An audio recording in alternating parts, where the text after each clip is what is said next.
Have you ever worked for someone who just threw tasks at you without much thought, planning, preparation, let alone prioritization?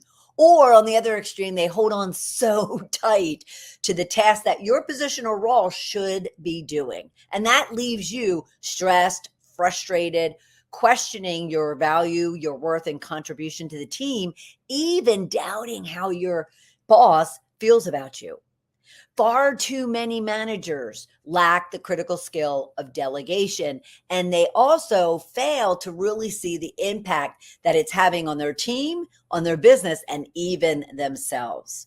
Is there any chance you're that type of individual? If you are, that's fine, because what we're going to talk today is all around the challenges of not delegating, and then give you some powerhouse tips for shifting from dumper to delegator and from so-so manager to a powerhouse leader.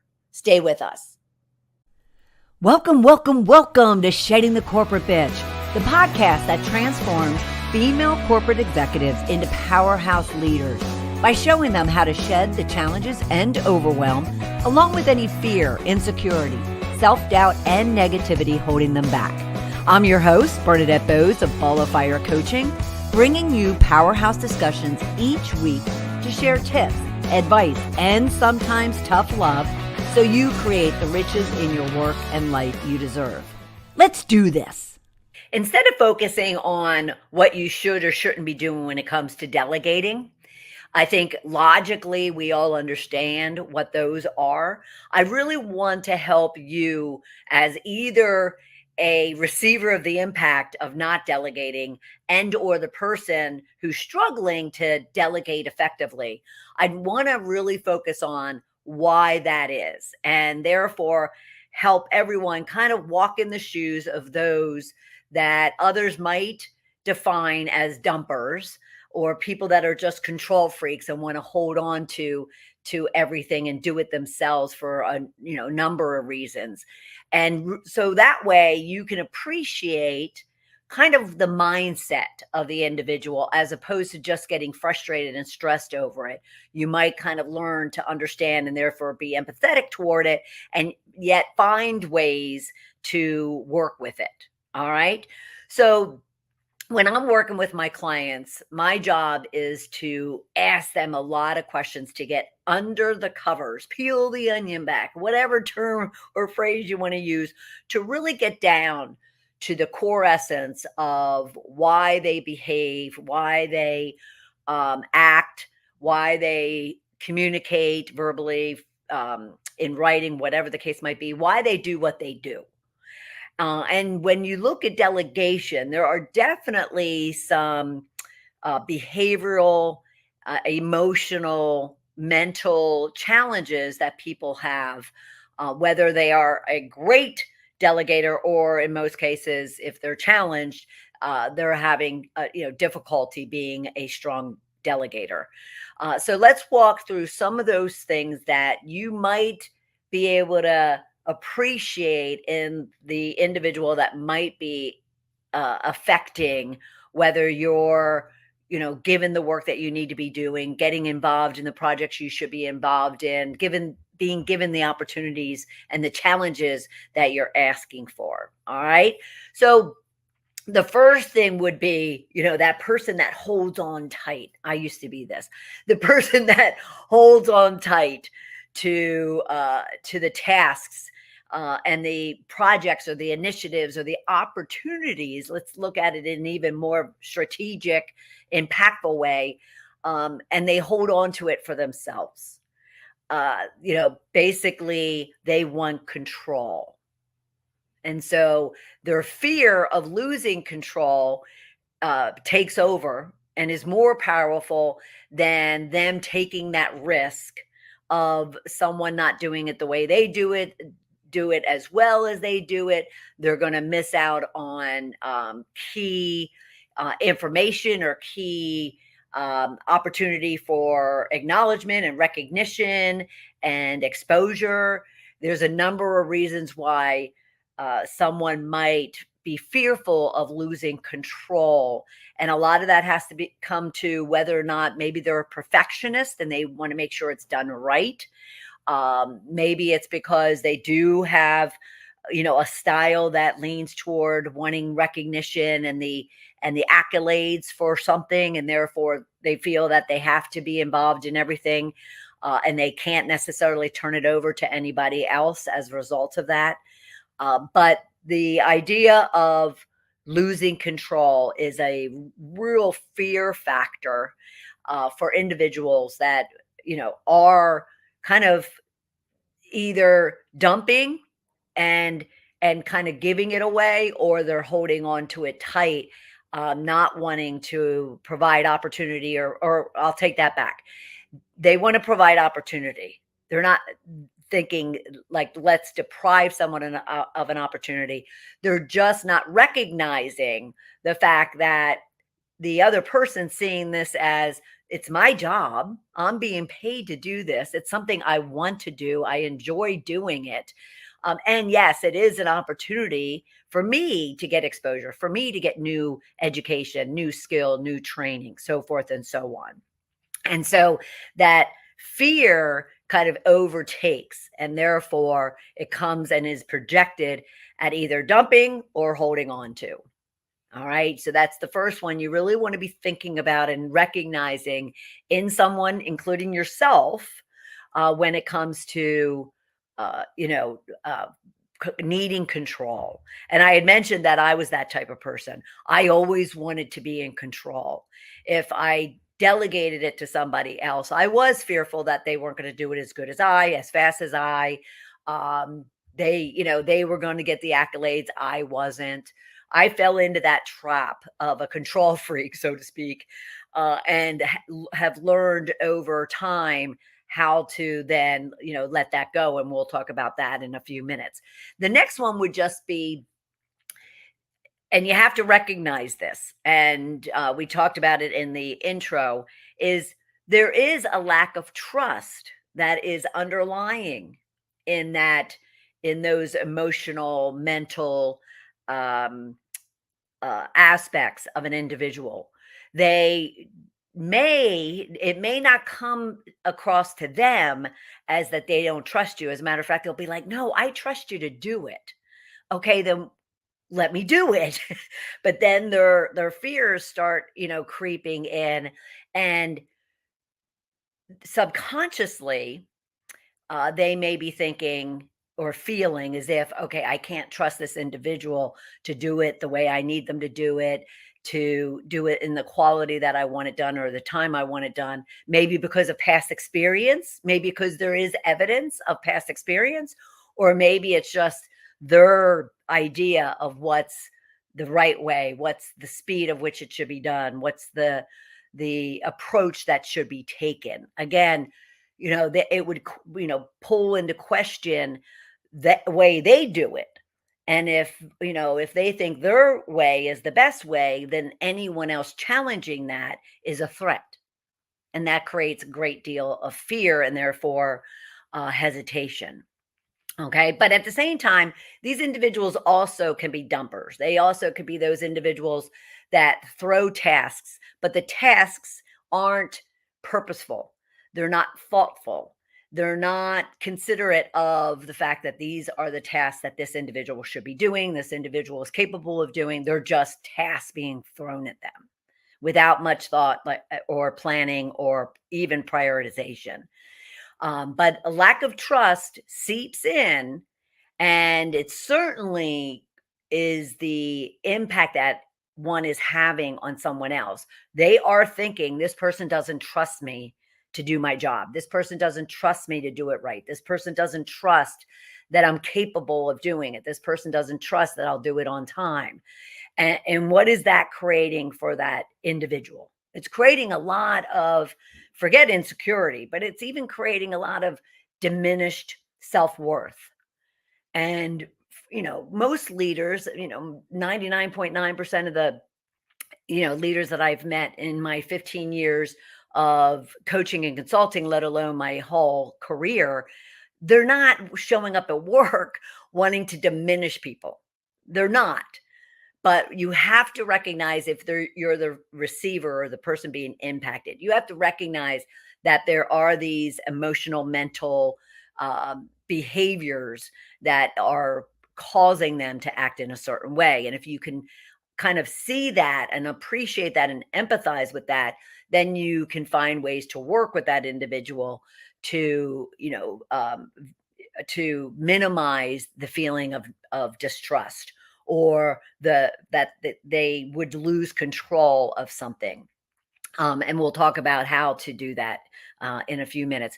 The other thing that many individuals,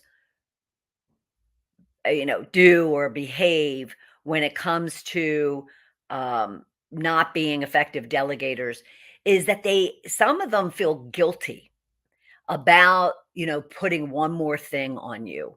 They feel guilty about, the amount of work someone's already doing, or they feel guilty that, you know what, I could do this. It will only take me 5 minutes if I were to do this. Why would I, pass it on to somebody else? So they actually have a sense of guilt by doing what they're supposed to be doing, and that is delegating and ensuring that everyone is empowered and is enabled to do the work that needs to get done. The other flip side of guilt, too, is the accountability. They don't want to be accountable for somebody else's work, quality of work. So this comes up quite a bit in business, and you may have experienced it yourself. Think about it when if all of a sudden your boss does turn over something, really big. Say there's a merger and acquisition opportunity. You've wanted to learn about it. You've wanted to get in to really understand the strategy and the process and, just the guts of it. And you finally convinced your manager to provide you that opportunity to go and get involved in this merger and acquisition project. So here, what they're kind of dealing with within themselves, this person who has a hard time delegating, what they're dealing with is, oh my God, what if they screw it up? Oh my God, they're going into a room with some, anytime it's around like a merger and acquisition, or it's, a new initiative, a new project, a new client, a new, true product service customer, and someone new is being introduced to it, and you've let go of the reins and entrusted that with someone.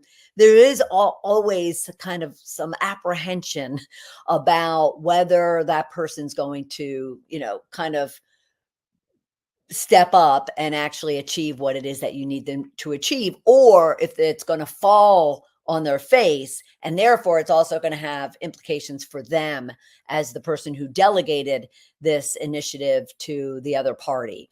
So they also hesitate wanting to be accountable for someone else's performance or lack thereof, which then kind of creates its own trauma within a individual, and that could hold them back or have them hesitate in delegating something new or something different or something risky. So there's the accountability side of it. And then there's the time investment. But this one really irks me. This one really gets me when it comes to so-called leaders, is a lot of them will hesitate delegating because that means they actually have to teach, train, coach, mentor, give feedback, follow up, check in, so forth and so on. And there is nothing worse for me to hear as a coach that a client struggles to delegate or decides not to because of the investment of time that it takes to get that person ramped up. I can do it in 5 minutes. I already know how to do it. So I don't need to have someone else to do it. They're busy enough and I don't have time to train them, is what I'll often hear. And that's the one that just gets me, because guess what? It's your job. That's what you're there for. You're there to enable and to empower your people to delegate those tasks and those initiatives and those opportunities and those risks, and be there as a backup and as a supporter and as a mentor and as a coach and as a trainer to then see them elevate and grow in their role and their position. So, but you have to understand for yourself, if you are the one that's holding back from delegating, or you're the one being impacted, you have to understand another challenge that individuals have is they'll say to themselves, I don't have the time to invest in getting this person ramped up, trained, skilled at what it is that they could be doing. And you know what? I've dealt with that myself. Over the past several years, I've brought on multiple team members, and it was me for a long, long time. And so I had to kind of take a deep breath and say, okay, if this is what I want, and these individuals that I'm hiring are capable of the tasks that I've hired them for, then I need to take the time. It's my obligation to take the time to train them and coach them and develop them and help them to understand how to be successful in delivering what it is that I'm expecting. Okay. So the one irk that you definitely don't want to fall into is the time to investment is a challenge. Do whatever you need to do to overcome that one. All right. And then the other one as well, at the same time, this will go into some of the tips that we're going to talk about. The other challenge that many managers have when it comes to delegation is they don't want to kind of have an uneven workload amongst their team. They're concerned that one will have too much, one will have too little. They even may be seen as master delegators to where they've delegated everything out and they've left themselves with very little, because maybe they just wanted some free time. Maybe they're just skirting by, whatever the case might be.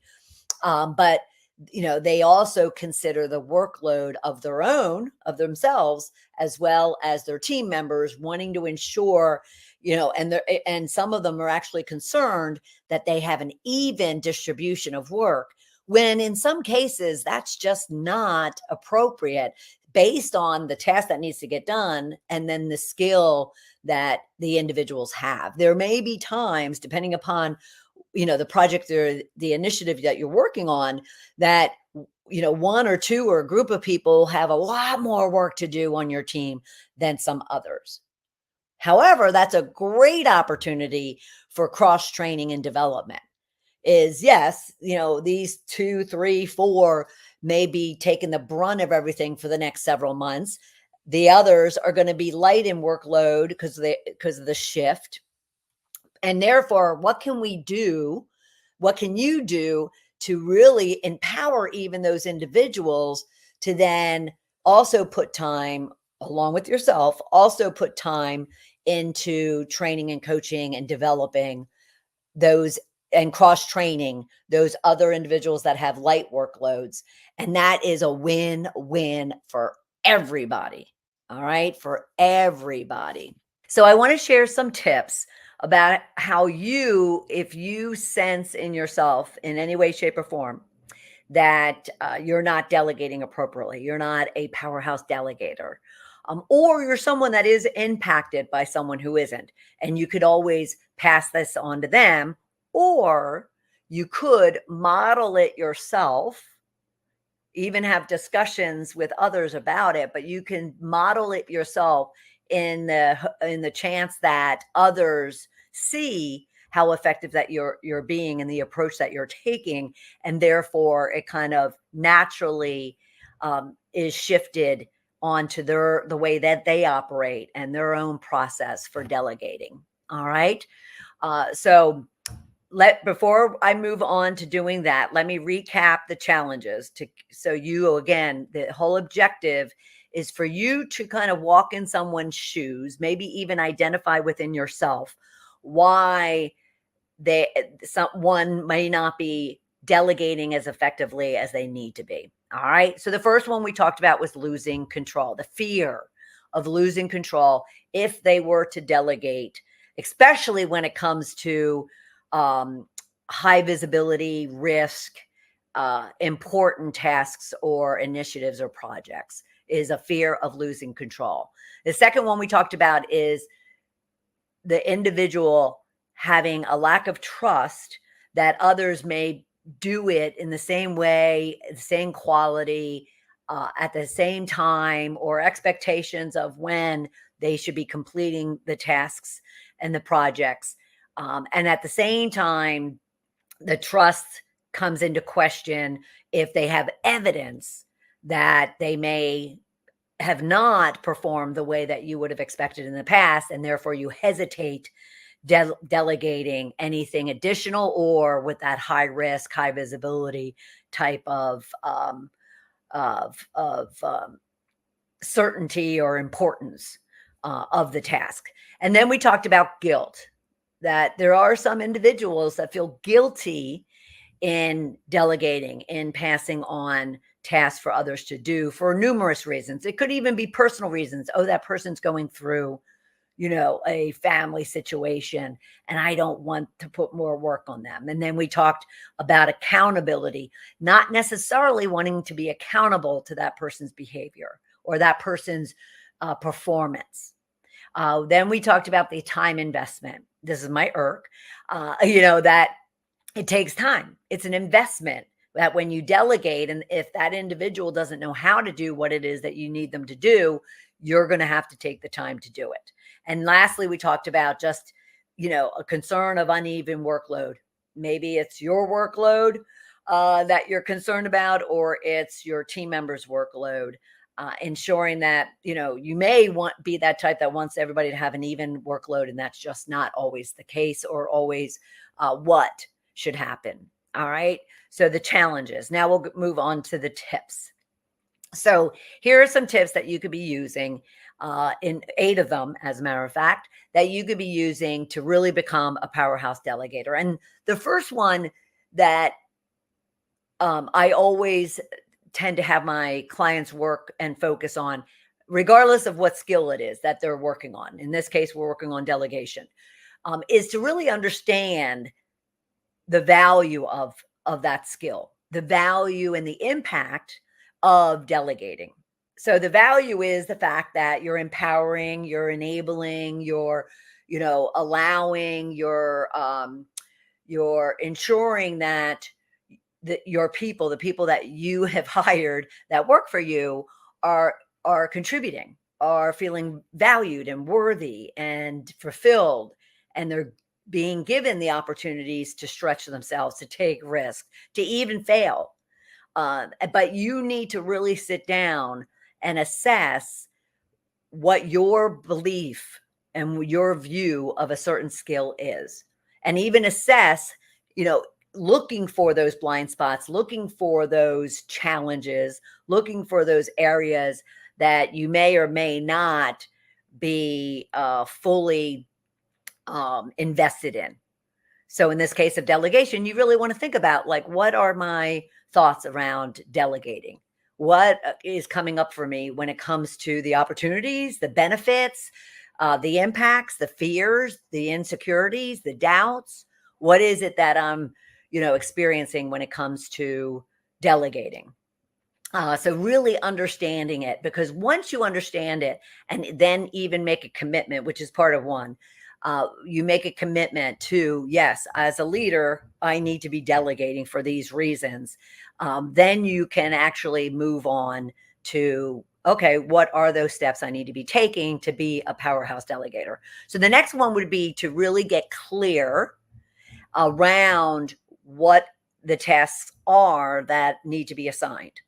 And now this sounds like, well, it's just a task, I'm just going to pass it on. Well, a lot of the issue that occurs with workers, and a lot of dissatisfaction that occurs with workers, is that they're given a task to do, but they're not really explained exactly what the expectations are, what the desired outcome is, what the steps are that this individual wants them to be taking.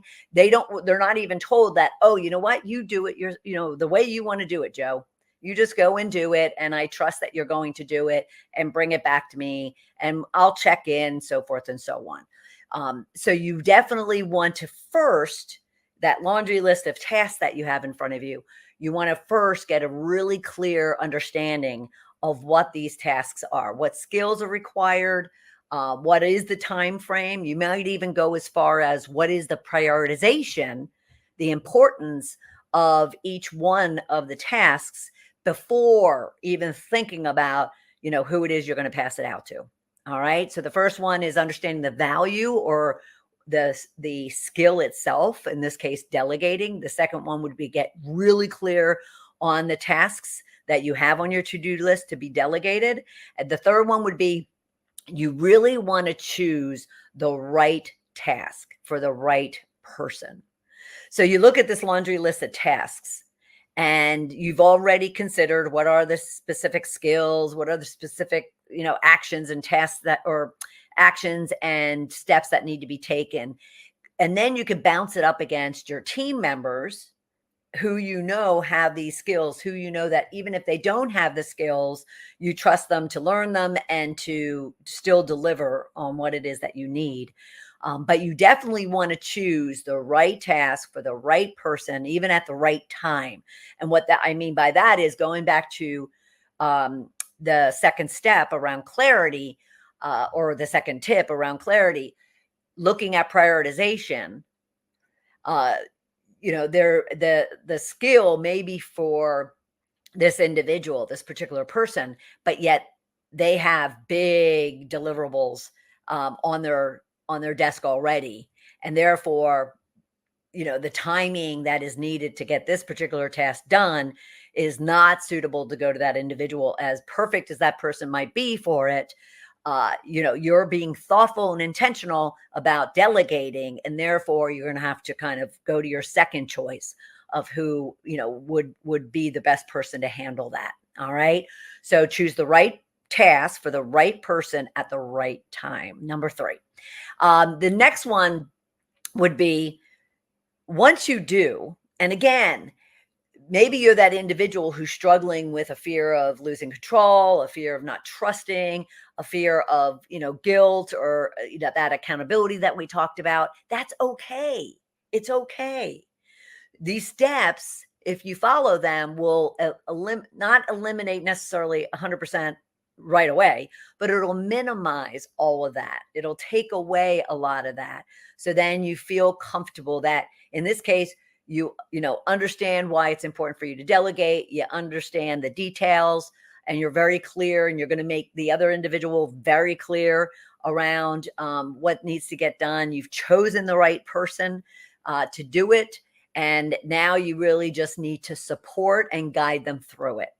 So remember, we talked about the time to invest. Here's that support and guidance, making sure that they know that if they have any questions, if they have any needs in any way, shape, or form, they can come to you to, get those things taken care of, or to get that guidance, get that mentoring, get that coaching, get that advice that is needed. All right.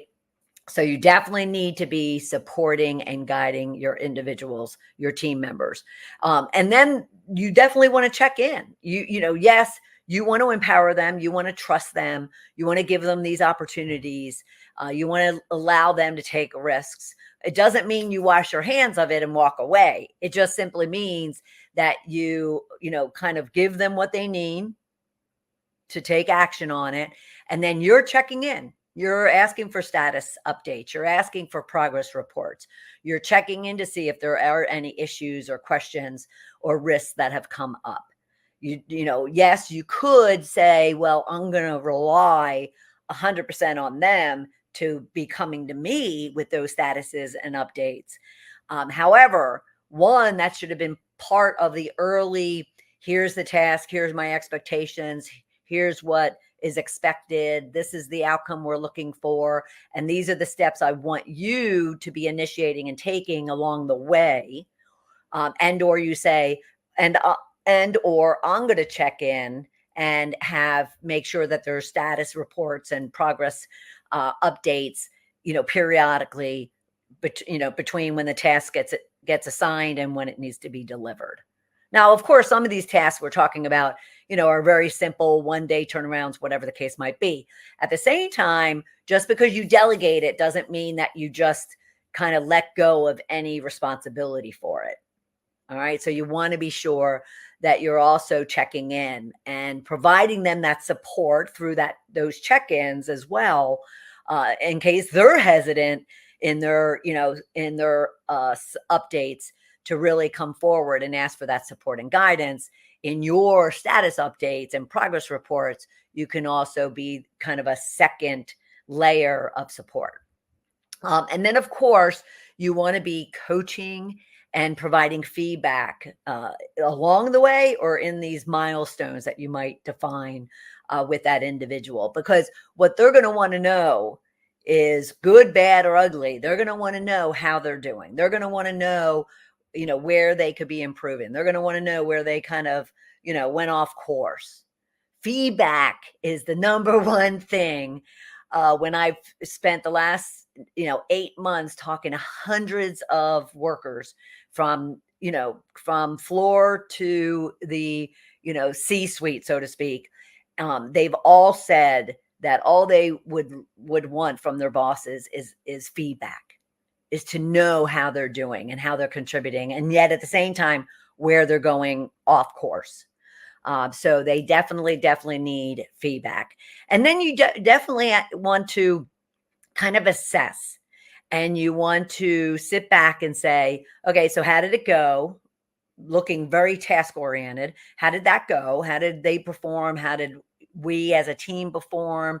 How was the outcome? The deliverable? Was the goal met? You definitely want to, kind of be assessing that, but you also want to assess yourself. If you're working toward, or you're working from, if you're working from having any one of those challenges that we talked about, lack of trust, fear of losing control, feeling guilty about delegating, assess how you're progressing in that field. Make sure you're kind of honoring, as I always say, honoring the steps that you're taking, the progress that you're making. I don't care how small or big they are. Small steps, big results is the way I see it. And so be sure that there's two steps of assessing. Assess the progress and the outcome of the task itself and the individual that you actually delegated to, but then assess yourself. How did you show up for that individual, but for yourself when it came to finally like letting go or trusting or doing what you need to be doing, and that's delegating. So assess yourself. All right. But though, if you were to take each one of those steps in your planning, preparation, prioritization process of delegating the tasks, then you will find extreme confidence, extreme breath, because all of a sudden the burden of you carrying everything, the burden of you kind of taking on everything or even not trusting is a heavy, heavy weight. You will find your whole attitude, mentally, emotionally, physically, even spiritually, shifting, and you'll see yourself transforming into one hell of a powerhouse delegator and leader. All right. So let me recap those tips. So first off, understand the value of the skill, in this case, delegation. Understand really why is it I should be delegating and what is the value of it, not only to myself, which there's tremendous, but also my team members.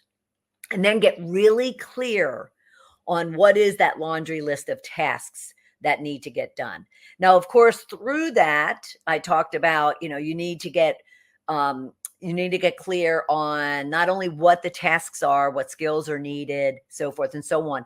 But this is where prioritization comes in. You should be looking at this to determine, of these 10, 12, 20 tasks, which ones are the priority to be delegating out, whether it's right now or it's even days down the road. So that all goes into step 2 of getting clear on what these tasks are. So then you can move to the next one, which is choose the right task for the right person at the right time. Okay. And then the number 4 was then support and guide your individual, your team member or team members with this task or initiative or project. Ensure that they have what they need and they know you're there, you have their back.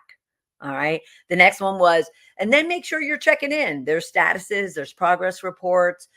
You're not wiping your hands of it. You're simply ensuring that they're, keeping you up to date as far as the progress and the status of that task that you've delegated to them. Number 6 was provide feedback. Again, everybody wants feedback, good, bad, or ugly. Everybody wants feedback. So provide feedback. And then number 7 would be assess the outcome, assess the actual, once it's wrapped up and taken care of, assess the outcome. Did you meet the deliverable? Did you accomplish the task? So forth and so on. Assess the individual. How did they do? Because then you want to put that in your pocket, because now you have more and more information and more evidence as to how you can leverage that individual and how they can continue to contribute and perform. And if there are any gaps or any developmental issues, you're addressing them as you were supporting, guiding, and even getting status reports and progress reports. But assess kind of the overall outcome of that task. Then assess yourself. Number 8, assess yourself. How did you, as a leader, engage and coach and develop and were present for that individual or for that team with that task? But at the same time, how were you when it came to delegating it out? Should you have had any of those challenges around being a really powerhouse delegator? Delegation is absolutely critical for you and for your team and for the business. It's something that you can't avoid. And when you do avoid it, you're going to immediately, I should say, you're going to immediately feel the impact of it, because it'll come from first yourself, probably, that you're extremely overwhelmed and stressed and burned out. But it'll also come from when you start, observing your people and they feel kind of disenfranchised. They feel disconnected. They're unmotivated. They're not showing up because of the fact that you're not giving them the opportunity. You're not empowering them the way that you should be and need to be. So you really want to, kind of understand, going back to the very first tip provided, really understand the critical nature of delegating and its value to everything that you do as a leader. All right.